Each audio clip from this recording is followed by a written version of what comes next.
All right, guys, welcome back to another how-to video for truth concepts. So this one, we're going to be going over the financial calculators.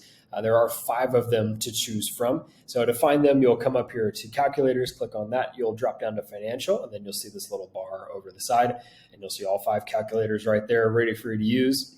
So I've got all 5 already up on my screen here. So we're going to start with the rate calculator. We're going to run one scenario through all 5 and show the different angles that you can come at that scenario with.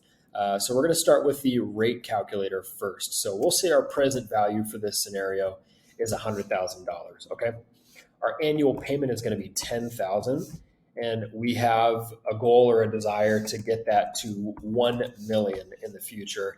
And we're going to try and get that done in 10 years. Okay. So once you got all that, you're going to hit enter, and then you'll see you got this interest rate of 20.96. It actually has quite a few more decimals than that. If you click on the box, you'll see the full number pop up. It's already highlighted for you, so that way it's easy to copy and paste and move it on to that next one. You want to make sure you get every single number in that decimal. Don't miss anything. You need it to be accurate with the next calculator, okay?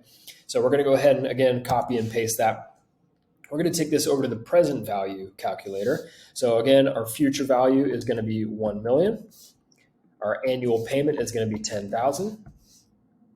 Annual interest rate, we're going to copy and paste. You've got the full number here. If you click in it and scroll all the way over, you can see you've got that full 20.96. When you click out, it's going to pop it back down or abbreviate it to 20.96 without the decimals, but they are still there, okay? If you click on it, you see them pop up again, so don't worry about that. And then again, we're going for 10 years. Into that, you've got your present value of 100,000. So we just kind of reversed that equation from the rate calculator almost. Okay, but now we found the present value. We're going to move on to the payment calculator. So we're going to get that 10,000 out of this. So we're going to start with the present value at 100,000, future value at 1 million, annual interest rate, copy and paste, bring that over. Make sure you got the full thing.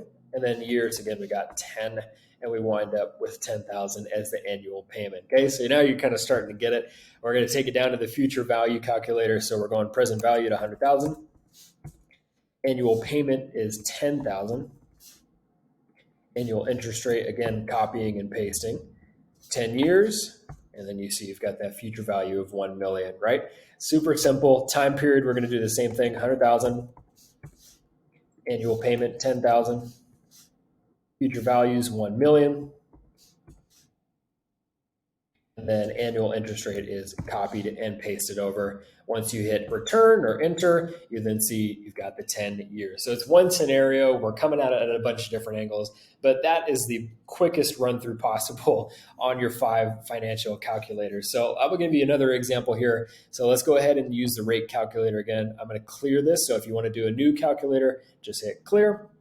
It'll pop up with a new one for you. So let's use this to compare interest rates. We're going to use the rate calculator as well as the future value for this. So we're going to say we have a current rate of 4%. So under present value, you would do your 4%.